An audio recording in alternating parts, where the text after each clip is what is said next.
I am the Head of Conservation and Land Management at a charity called the Countryside Regeneration Trust. We're quite a small landowning charity. We operate in England, and we were founded in 1993 by Robin Page and Gordon Benningfield, if you've heard of either of those guys. Our mission is really to promote and exemplify nature-friendly farming, and we do that by closely working with tenants and graziers that we have on our land, and seeking to achieve the greatest number of species, diversity and abundance on those farms, as well as also producing nutrient-dense food. What a tongue twister. A little bit about me. I've been working in the farming and conservation kind of mix area for the last about 8 years. I started out at the local wildlife trust, BCN, and then ran a FIPL program, Farming and Protected Landscape Scheme, in Cranbourne Chase National Landscape, before taking this job with the CRT, which is just a really exciting and cool charity to work for. I will let the rest of the panel now introduce themselves, and to start us thinking about cool habitats on farm. They're all going to share a habitat that they think is a real win-win for farm resilience and nature. I'll kick off with Vince. Thanks, Helena. Yep, my name's Vince Lee. I work for the Countryside Regeneration Trust as the conservation officer, based at Larkrise Farm, which is about 25 minutes from here in Cambridgeshire.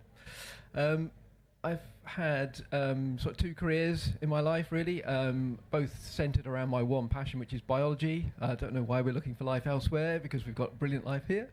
And my first career was in plant breeding, genetics, working in some of the highly sort of scientific industries around Cambridge, the Plant Breeding International and NIAB, and kept the conservation aspect of my interest as a hobby. I'm now lucky enough to be working in that field, and taking conservation as my sort of workload. My first work really with that was working for the British Trust for Ornithology, surveying farms to see the effect of the entry-level scheme on farmland birds, repeating a survey that had been done 3 years previously at the start of the ELS, and my work surveying 50 farms, squares, and several other colleagues doing the same, showed that there was no benefit whatsoever for the whole scheme. DEFRA then pulled the funding on the rest of the research, but kept paying for the scheme because they thought it was okay, because farmers liked it. So I could see immediately that the scheme wasn't working, but the government was still funding it. I'm now working for a slightly more enlightened organisation, the CRT, and we are sort of seeing huge increases in wildlife on the farm, and my sort of joy is going out and counting it and seeing that and reporting on it and helping our volunteers do extra conservation work, that the bits of the land that Tim doesn't farm. I'll come to him in a minute. But yeah, the big win really for us, I think, is when the farming goes wrong, which it quite often does with Tim, and nature steps in. So we have lots of arable weeds, and that supports a lot of wildlife. We have broken field drains, which create wet bits that the lapwings move into and stuff like that. Where it goes wrong, give nature a chance, it will jump in. And actually a lot of the schemes that we're in, not so good at that, I don't think. Hello, I'm Tim Scott, and after the character assassination of me by my colleague Vince, I possibly am one of the worst farmers in the country, it has to be said.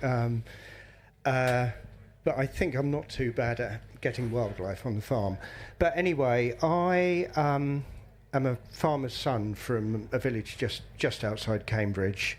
We had a small farm, and as Helena was saying, the founders, or 2 founders of the CRT, were Robin Page and Gordon Benningfield. And out of the blue, Robin asked me to be on a working group to set up a charity looking at getting wildlife back on your farms. And this was in the early 90s.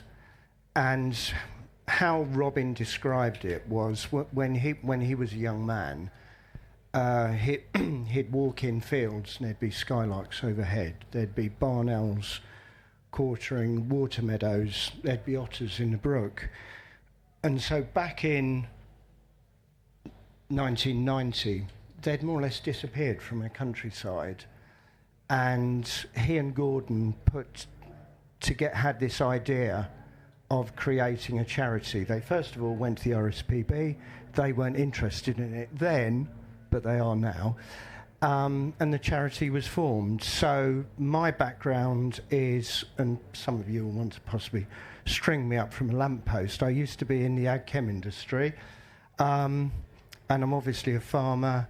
And when I was a little boy, all I wanted to do was play football, and I did play football for a long while, and sit on a tractor and enjoy wildlife. So that is me in a nutshell.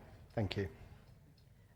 Before I let Matt and Helen introduce themselves, I should have said at the beginning that this session is being recorded, so all of the questions that you ask at the end will be documented and promoted by the Wildlife Trust, so consider your questions wisely. Sorry. So my name is Matthew Elphick. I am a first-generation farmer, and me and my partner Betsy are tenant farmers of the CRT. We started renting Bray's Farm from the CRT in 2021, although we've been there a little bit previous to that. We run the farm as a small dairy. We milk about 25 cows of sort of traditional breeds, so we milk mostly dairy shorthorns and a few Guernseys and a few Albions. And we process all the milk ourselves, and we retail that as liquid milk, as well as making cheese and yogurt, and we sell that to various farm shops and shops across the county, as well as attending farmers markets, and we've recently just started selling through our own mobile farm shop. About 3 years or so ago, we began very focusing on regenerative farming. So we farm with pretty much no inputs, and we're really trying to utilise the natural ecology available to us. We rotationally paddock graze. We try and have about at least a 30-day rotational paddock system.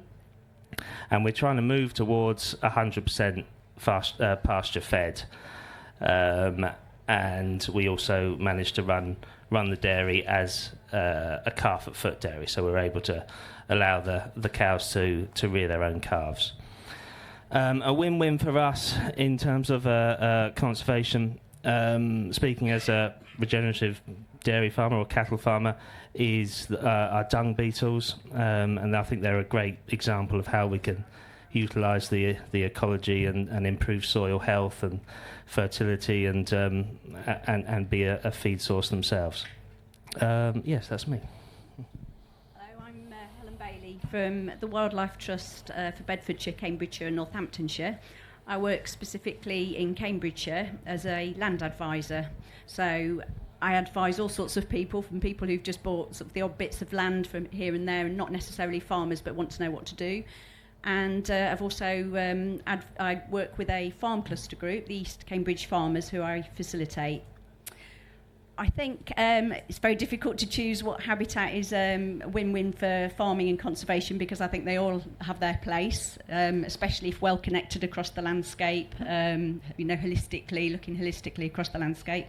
But to cut them down, I'm going to use hedges as an example. I think hedgerows are, if they're well connected and well managed, are brilliant for wildlife and pollinators, small mammals, birds, and then they reduce wind damage for crops, provide shelter for livestock, and I think it's particularly important now, sort of in having climate change and all this heat. And they're also very good for helping water infiltration and stopping runoff across the land. So I think they can play multiple benefits. And also having a wide range of different hedgerows on a farm is great. So different sized hedgerows appeal to a wide range of wildlife. Lovely, thank you everyone. To kick off this conversation, it would be really good to hear some stories from potentially Tim or Matt on how farm ambitions and conservation interests have clashed, and how you've managed to navigate those tensions on farms or farms that you've been on before? Well, I think for us it was moving away from that perhaps more conventional approach and using those inputs, say like wormers and fly repellents, that give us a short-term solution, but perhaps do have negative impacts on our soil-dwelling insects. And we've really seen big gains since we've stopped using those sort of inputs, and it's just how we've managed the farm and managed our grazing to, as I say, be able to utilise the natural ecology and allow that to thrive and allow that to be our pest control or whatever, and sort of solve some of our problems naturally and organically.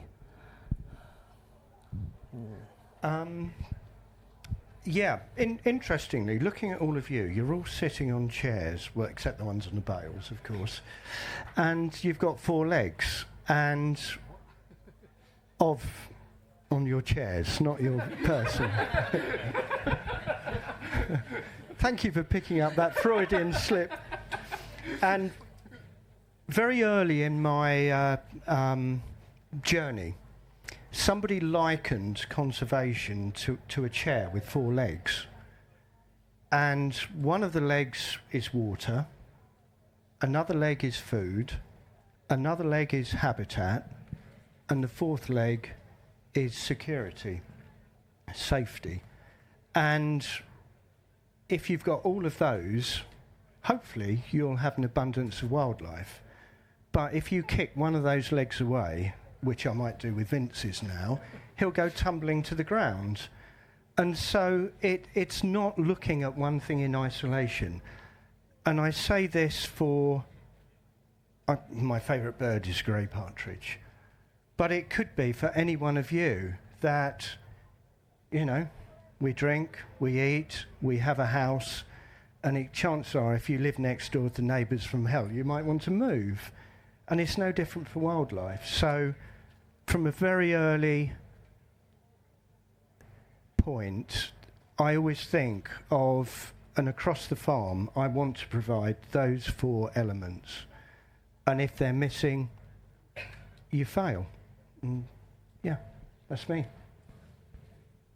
Vince or Helen, would you like to come up with any, in your work scenarios, have you ever had a issue or maybe even talking to a farmer or land manager who doesn't necessarily want to adopt the similar kind of mindset to Tim?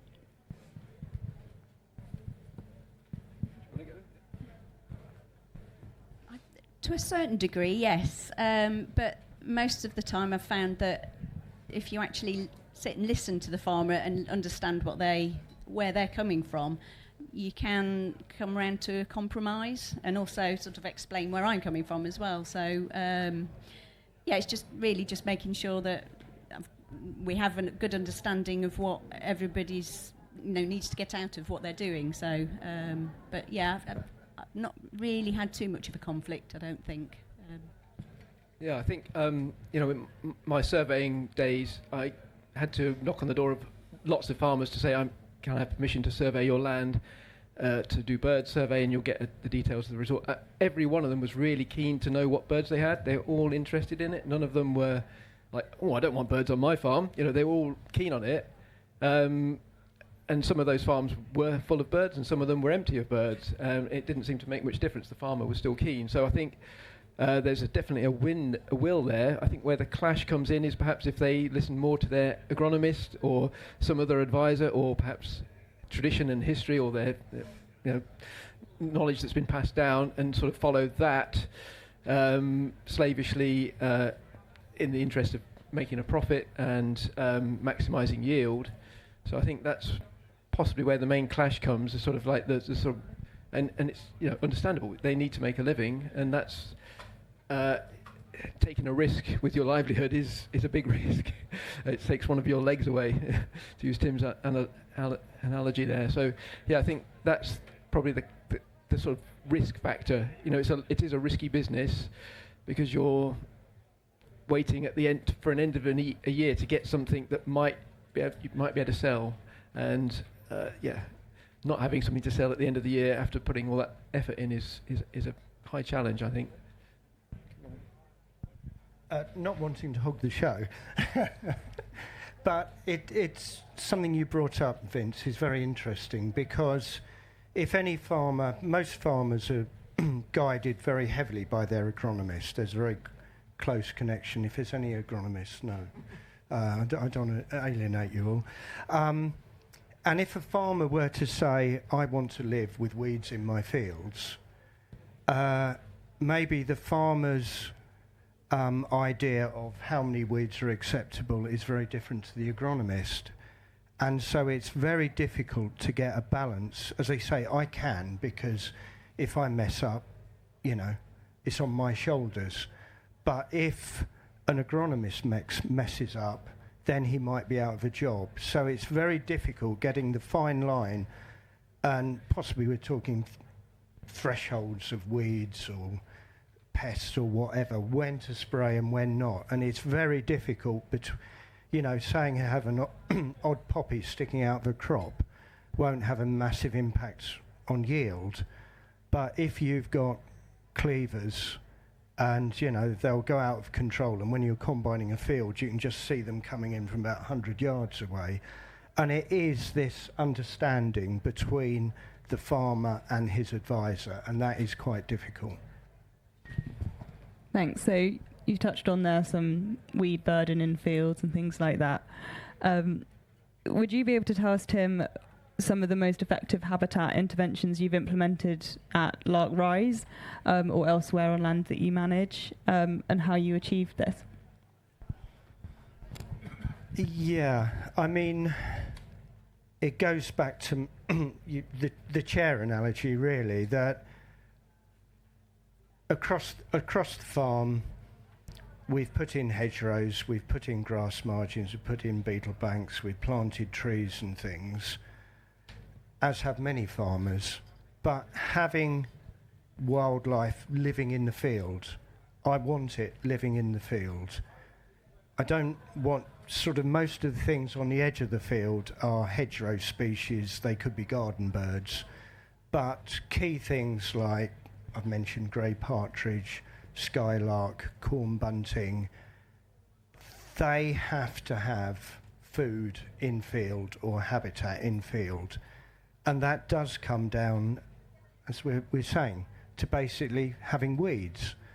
If there's not the weeds in the base of the crop, then you won't have or you may have the invertebrates, but they may not be the ones that that feed on the species. And I think, and I'm being honest, I'm very proud of my achievements with wildlife on the farm, and I do put it down to living with weeds, but you have to have the nous to look at the thresholds. When you've got too many, you have to deal with them. But if they're not going to have an impact on yield, leave them in the base of the crop. They're not hurting. And so that's my philosophy. Thank you. That's great, thank you. Vince, in the 15 or so years you've worked for the CRT, there have been numerous iterations of countryside stewardship schemes, SFI, environmental stewardship, different funding pots. You've touched a little bit on schemes and your opinion on them. What's happened in those last 15 years, and how has wildlife at Lark Rise Farm done in that period, and to what extent have the schemes helped or hindered? So I'm not a fan of the schemes. I said my first experience of looking at the effect of them was pretty negative, and I think there's been a few reiterations and modifications since then, but there hasn't been a huge shift in what the schemes actually support. And my measure of how effective they are is looking at the UK Farmland Bird Index and watching that continue to go down, and you're thinking we're putting in money to support wildlife and it's not working. And my experience of the schemes is the bureaucracy is driving people mad, and we're doing something. We're trying to put some life into the farms. It should be a fun element. I think it should be something the farmer really enjoys doing, gets a lot of pleasure from, doesn't require 3 or 4 weeks on the computer to sort of get a few £100,000, whatever it is. I don't know how much, but it should be just something that happens. So my feeling was, well, I looked at the sort of some of the facts for England, because it's easy, devolved element of the government. So about 200,000 farmers in England, and 2,600 members of the RPA staff administering their payments, handing out £2.4 billion a year. If you gave those 200,000 farmers an annual living wage of £20,000, that would be £4 million. Not a huge amount of the budget, and it would give some sort of food security.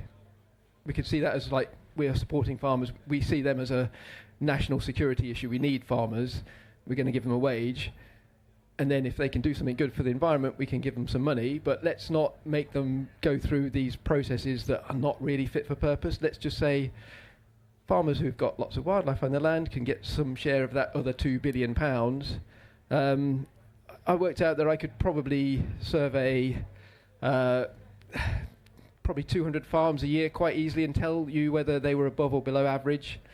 2,000 people like me doing that would have a lot more fun doing that work than the 2,600 people working in the RPA, because we'd be outside getting some health benefits, getting some wildlife benefits. There's lots of people, young people looking for ecology jobs. Give 2,000 of them a job just to say, is this farm any good? Takes 3 visits a year and you could tell a farm is good or bad. Give the good ones some money, give the poor ones no money. The market will sort it out. And we need that kind of we do need 1/3 of the farmland to be really intensively producing lots of food. We accept that. We also need about 1/3 of the farmland to be producing lots of ecosystem services. So I think something like that might work be a lot more fun, have a lot more results, and sort of pan out in a way that doesn't involve lots of form filling. That'd be my view. I mean, but what do I know? Vince doesn't like forms. I don't. Does anyone like a form in this room? No. Tim or Matt, what are your thoughts on a 20 grand a year living wage? Yeah, well, that would be fairly helpful, I think. Yeah. In our situation, yeah, definitely. Yeah. So I'll just turn to my left now, Matt. Since you started farming roughly 10 or so years ago, it's fair to say that you've really embraced regenerative farm practices on your farm, I think. Can you talk to us a little bit about the unlearning that had to take place since your education in sort of agricultural college, and where that's got you now on your farm? Yeah, sure. Yeah, well, we did farm very. We've always considered ourselves to be quite nature friendly. That's our interest, but we were farming fairly conventionally. That was my education and my experience in the years that I worked on other farms. And I think the change for us really stemmed from quite a difficult time, because we knew we were going to have to make some changes. How we were farming wasn't working for us financially, really. We were sort of a small-scale dairy, but we had quite high costs, quite high inputs, and low outputs, which obviously doesn't marry together very nicely. So perhaps those factors, those sort of financial factors, really forced the change in our view about how we could carry on and how we could farm without using, say, these more expensive inputs with the fertilizers and all the rest of it. And I just developed an interest in soil and regenerative farming. And really, I just did a lot of reading and educating myself, and we joined societies like Pasture for Life, and that gave us the opportunity to go and see other farms and see how other people were farming and managing their land. And we actually went quite cold turkey on the place, and we just stopped. We stopped using fertilizer. We weren't really doing much spraying and anything anyway, but stopped worming, stopped using fly repellents, and we split the farm into at least 30 paddocks, like I say, and we sort of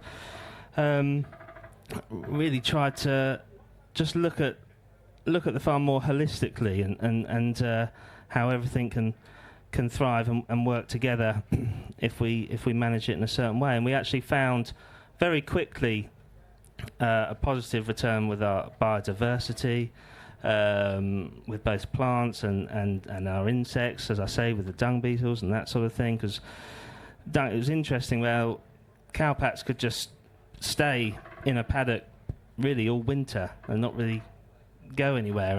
And now it's amazing where you sort of walk past the cowpat and it's alive and it's got lots of different types of beetles and slugs and bugs and flies and all the rest of it.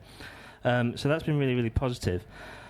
And of course, financially as well, without using those inputs, that's our cost of production is so much lower. So although our output isn't particularly high, our cost per litre of milk isn't either. And obviously it does, we're in control of the end product, so we are in control of the price point, which I think is important, especially on our very small scale. But that's how we've managed to progress, and it's been, in only 3 years, I think it's really we're on a much better place, and we're finally moving in the right direction for both our wildlife, our biodiversity, and our sort of sustainability as a viable business. Are there any direct impacts you've seen as a result of improving the soil health on your farm, potentially for the resilience of your herd or for your business? Yeah, well, we've certainly been able to extend our grazing period, say, and improve our milk yields from pasture, from grass. And it's when those cows are outside, that's when they're beneficial, when we can get our winter housing time much less, and they're outside and they're contributing to a sort of a natural ecology. And that as well helps us from a economical point of view as well. So yeah, so it's pretty positive on the whole.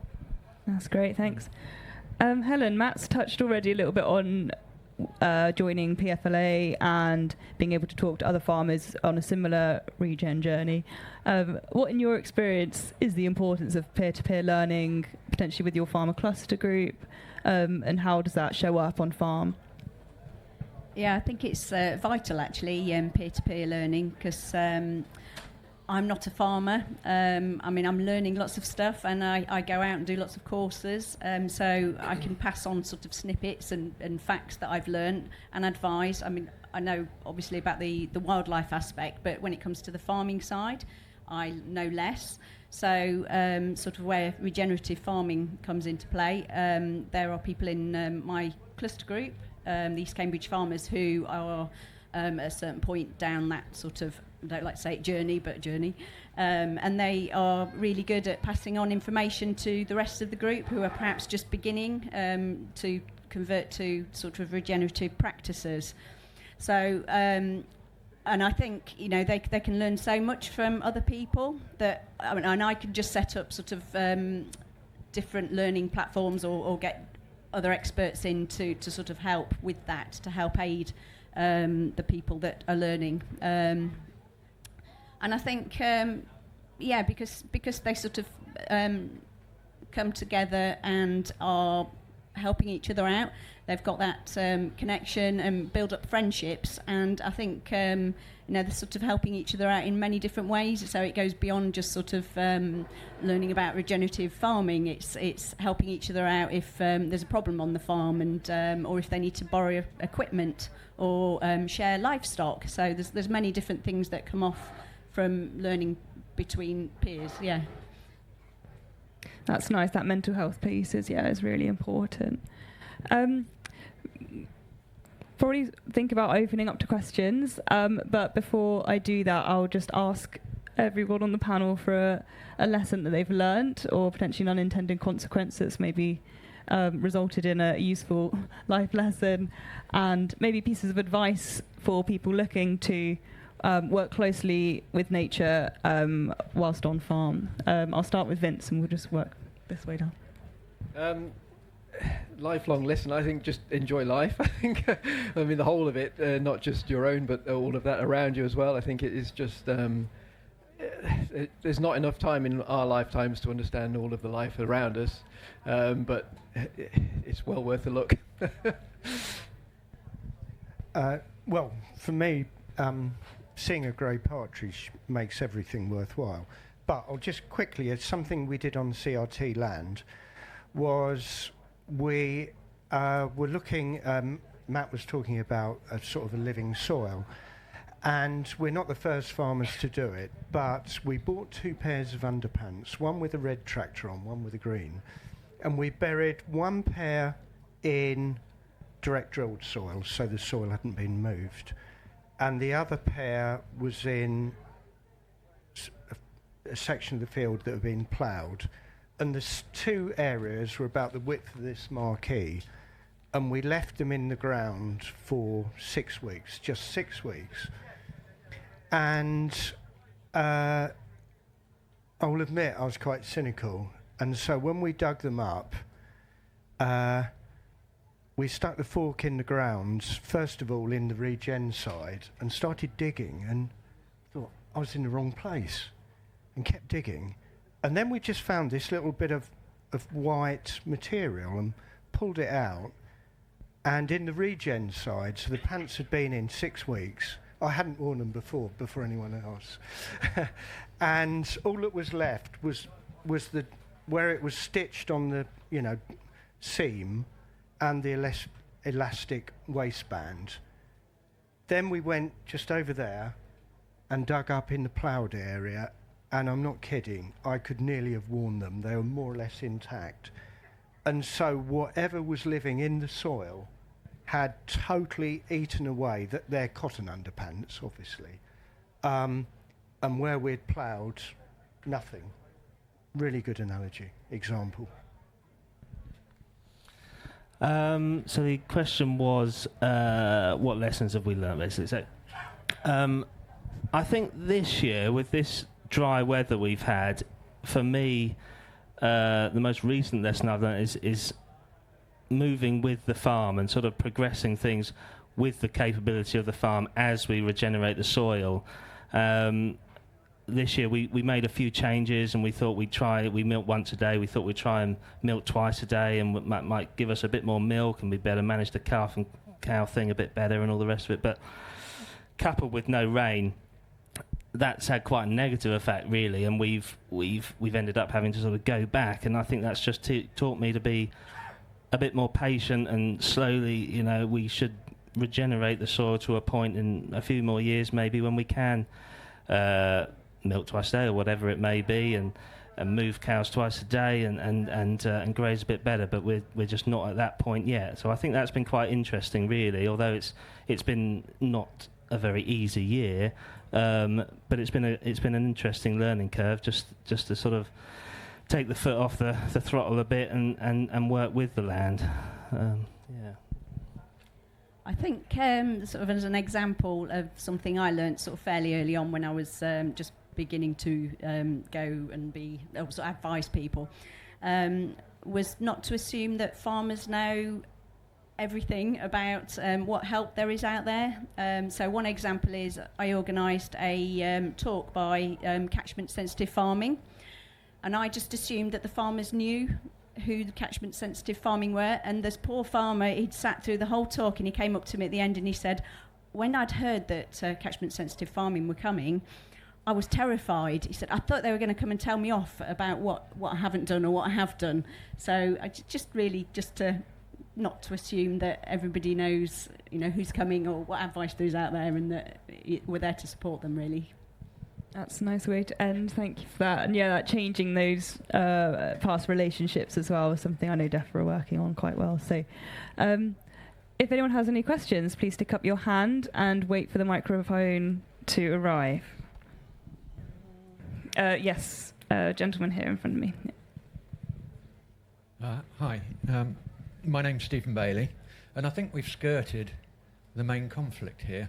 Vince sort of touched on it, but as I see it, the real conflict is not between me as a environmentalist farmer. I farm and I'm a rewilder, and any difference I have with another farmer, usually agree or agree to differ. It's not a problem. But the real conflict is between the NFU in association with Natural England and maybe the chemical companies and the environmentalists. Maybe I can explain that a bit. We have a lovely farm, Miss Farm. It's got chalk stream, water meadows, ancient woodlands. We've got water voles, otters, trout, hares, lamprey, birds, butterflies, British white cattle, Tamworth pigs. So we've got all 4 legs on our chair. But I understand that, and this really starts in Scotland. I'm wearing a beaver T-shirt.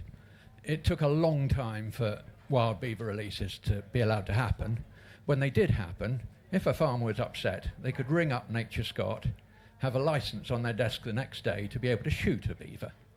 But the people applying for the licence took 2, 3, 4 years, immense amounts of money, with a creature that is known, has been in Europe for 30, 40 years, all the evidence there, that they do more for wildlife, for improving our biodiversity than almost anything else. I'm excluding wolves at this stage and maybe wild boar. So my question is, how do we get the NFU and Natural England to actually come on board and lead it? Because for a wild beaver release, I've got to contact all my neighbours, find out who all the stakeholders are and everything. Why should I do that? You know, can't they do that? That's what they're there for. That's what they're paid for. I'm slightly angry about this. So if you could all answer on this. Does anyone want to? I'll jump in on that. Yeah, definitely. I mean, I'm totally in agreement with you on that, Stephen. I think the bureaucracy behind administering the release of beavers is similar to my feelings on the administration of the stewardship schemes. It's way beyond all that's needed. And you can contrast it with the amount of bureaucracy that's required to release 60 million pheasants into the countryside, and nobody asks me if those pheasants are going to jump over my hedge and eat my vegetables. I didn't consent to that. So I think there is a big stumbling block there. And I guess the NFU sort of possibly are falling into the same category in my world as the agronomists that I mentioned earlier, in that they are perhaps sort of reluctant to change. They've got a comfortable business model that's working at the moment. It's not going to keep working like that because it is exploiting the resources that they're relying on, and it can't keep going. And it's worked very well for 50, 60 years. It's getting better and better, and now it's not anymore. It's starting to go down, and they're panicking, but they don't know how to get out of that doom loop, I think. So that would be my answer to that question. But yeah, I think it is frustrating. I mean, beavers, be brilliant for ecosystem engineers. I don't think they'll do a lot for grey partridges and corn buntings that we're kind of keen on, but they are definitely, one small element, I think, in that whole rewilding, let's enjoy nature around us kind of element that we seem to have lost. I think this lack of contact with nature is kind of the problem, and the slight fear of the unknown, perhaps, in society. Matt, you look like you wanted to speak, but you don't want to speak. As well, as to your point, events like this are really good for raising that awareness as well. For I know DEFRA here, and I hope they haven't been beaten up too much, but making hold me back. Making this, what Groundswell is all about, more and more mainstream, then hopefully the NFU have to start listening to their farmers and their members, and if this is how they want to farm, then you would hope that they can't help but get caught up in that movement. But I do take your point. I'll go to someone else, but happy to have a discussion later on that as well. Yes. I'll shout. No, you need to use the mic. Do I? Yeah, it's on. Oh, it's working now. I've got two very questions. One a very yes and no one. Vince, are you looking forward to the next consultation on how you fill that form out from the government? But more importantly, I've looked at CRT from afar and I really admire what you do. And I wondered whether you thought it was possible for projects or charities like yourself to be taken out onto a national, international scale, because we have to grow both wildlife and food production. And there are more and more pressures on the land. And what I haven't seen, this head event's been fantastic, it's been inspiring, is we have to grow food production and we have to grow wildlife at the same time. Do you think that can happen? It would be great if it could. At the moment, I'm speaking on behalf of the CRT. We're really fortunate with all of the tenants and grazers that we've got. Like Matt and Tim are, they're pro-nature friendly farming. Like none of the tenants or grazers that we've got want to farm any other way, and they kind of have to be that way to be a tenant of our charity. A big I suppose ambition of ours is just to promote that more, and many of the farms that we've got are in farm cluster groups as well, so they're connected to neighbouring farms, and trying to just promote what we're doing and how we're doing it, and again like that peer-to-peer learning and just talking and being honest and open like Matt has today about his journey from conventional to more regenerative practices. I think will be really is useful for more people. But yeah, the aspect of like that food, we still need to make good quality food and enough of it to ultimately become self-sufficient, which would be brilliant. I don't know if Vince wants to come in on this as well. He's been with the CRT longer than I have. But yeah, I mean, firstly on consultation side of it, yeah, I mean, yeah, another form to fill in, isn't it? But I kind of feel like we get consulted on things and nobody ever reads them. But on the international side, there was actually a period when the CRT was looking at sort of linking partnerships with Africa, and there was quite a strong sort of feeling about that, because obviously a lot of our farmland birds are migratory and move to Africa, and if they and equally important the resident wildlife in that continent. There were a few moves around, but it's a huge thing, and we are a very small charity. I don't think we've got anywhere near the capacity to look after what we're sort of hoping to do here at the moment. But it is something that needs to be addressed globally. It's we're degrading a lot of tropical landscapes where biodiversity really is thriving, and we can actually look at that in a better way. But I don't think we're the people to do that, unfortunately. But yeah, I'd love to. Any other questions? Oh yeah, there's a gentleman over here. Thank you.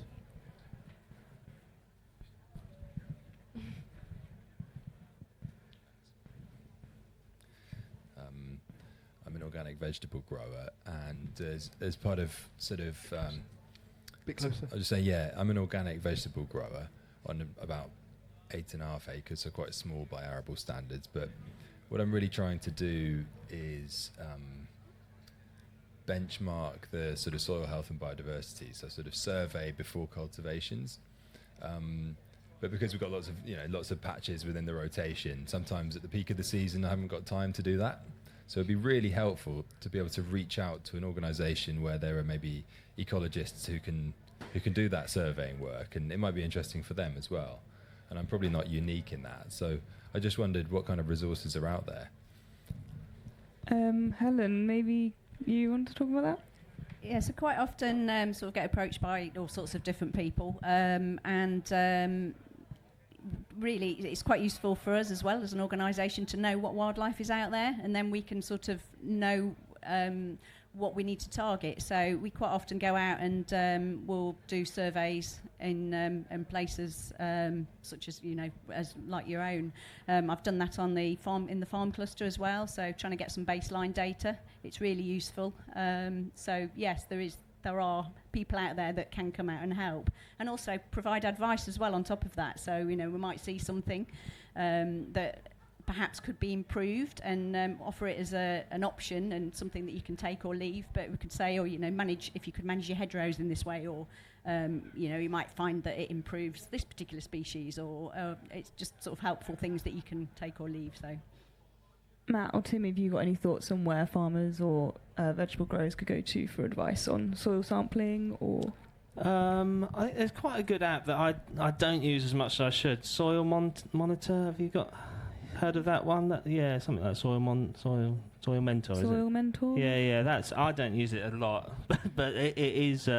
It's one of those things you end up sort of not getting a lot of time to do, I guess. But I found that quite useful, and it's just interesting doing that initially, and then, you know, even if I don't do it this year, do it next year, and you've got that baseline and sort of see how things are improving. So that's sort of a quite simple, easy way of Tim would say put your pants in the field and see how long it takes them to degrade. It's 10:02, so we've done our session, but we were happy to stick around, and you've just put your hand up, so feel free to leave if you would like, but we will take this question. David Harding. The children in our country are our future farmers and conservationists. What do you say at the CRT? You're doing a lot of work with children. How important is that to the CRT? Yeah, education is a massive part of the Countryside Regeneration's Trust charitable objectives. So we've sort of got two objectives, really. One is the promotion and the exemplary work of nature-friendly farm practices, and the second one is to educate the wider public on how that can be achieved. In recent history, we used to have quite a big education arm to the CRT, and unfortunately it was one of those things that got hit during COVID, and we have struggled to revive that, but I believe that there are plans to get that going again. Across the 16 properties that we have, they're all in England, they're spread all over. There's a couple in Dorset, a couple in Herefordshire, there's one here in Cambridge, and quite a few in Surrey as well. All of the tenants that we have there really welcome people on farm. We've got a large cohort of volunteers as well that will come out, and similar to the Wildlife Trust, will do pull rag work, repair fences, bash bits of scrub up in the winter, all to support nature's recovery on our farms. And certainly one of the farms we've got in Dorset, it's called Beer Marsh Farm. There's a really big education offer there as well, and we've recently recruited a communities engagement officer there as well. It's really it's just outside kind of like Poole, Bournemouth, Christchurch area, so there's a lot of footfall and people we can reach out to there, but trying to just get children on farm and looking in ponds and seeing moths and understanding what fungi looks like is really exciting and is really rewarding. And so you're right, it's something that the CRT are really passionate about and need to do. I know Vince has you have quite a few experiences with welcoming people onto Dark Rise. I'm actually bunking off from supervising 7 kids doing their work experience week with me this week. So I've given them some homework to do. I've trained them up as ecologists for the week, and they're doing some bird maps for me today at home, hopefully. We'll see what that looks like tomorrow, and then tomorrow they'll be back with me working on the farm, looking at we're doing some ragwort management on one of the meadows. So they've had a week with me looking at both aspects of the farm management, looking at weed management on meadows and ecology of that, and it's absolutely really rewarding to me, and they get a lot of work done in between everything else they do, and I think it's going in. But that's 6-7 kids this week, 6 next week. It's not enough, obviously. We'll have another couple of dozen next month as well, which will be great. But I think every farm actually could find a way of getting kids onto there. I know Open Farm Sunday is another really important way that happens. We can't do it all because we're not everywhere, but there are farms everywhere, all across the country, and it could be something that we could easily sort of demonstrate as a way of just doing that. I think most farmers would agree with you. They are getting old, and they're looking at kids around them and thinking, who's going to do this work when I give up? We remember Pick for Britain campaign during COVID. Nobody wanted to do that, did they? We need to get people used to it, actually doing that and actually enjoying it. And it's good fun, isn't it? Really. So I think there are ways of doing it. I'm amazed, how quickly kids will put their phone down and get on with doing these kind of things, and they want to learn, I think. So it's just facilitating that, isn't it? It's a little bit of a two-way thing, the education, because I signed up about 3 or 4 years ago to something called Farmer FaceTime, where your details are given to schools, and if the schools want to sort of shadow you, so to speak, and maybe I'm just a total nutter failure and no one wanted to touch me with a barge pole, but I've never had a single school approach me, which is, I mean, in a local school, I'll go in there and give a talk, or in 2 villages actually, but this was a national initiative and not a single school, which I find really, really disappointing, that you know, an individual is offering their services to share the experiences on a farm, and yeah, nil point for me, which is quite disappointing. I don't want to end on a sad note, so Matt, have you got any thoughts on this and make it positive? Okay. Well, I really enjoyed it. We do our farm access isn't particularly good for sort of lots of public engagement, but we do a few visits from young farmers clubs and that sort of thing, and that's always really positive. I think we really need to make sure the whole nature and regen thing is being taught in our agricultural colleges, because I mean, hopefully things are a bit different now, but when I left college we really didn't learn about what soil is and does, and I just really feel that I'd have been in a much better place had I started farming from a point where I understood it and could look at it more holistically, really. And I think I'd be at the point I am now a good few years ago.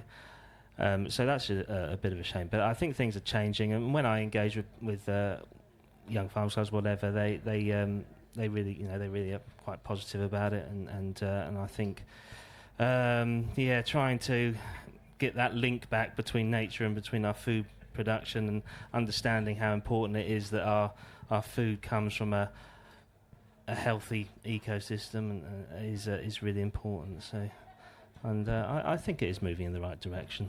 So. Yeah, great.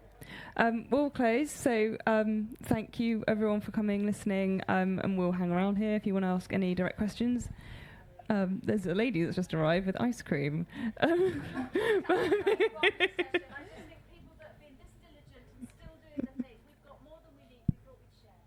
Great. So that's wonderful. Well done for staying. Thank you.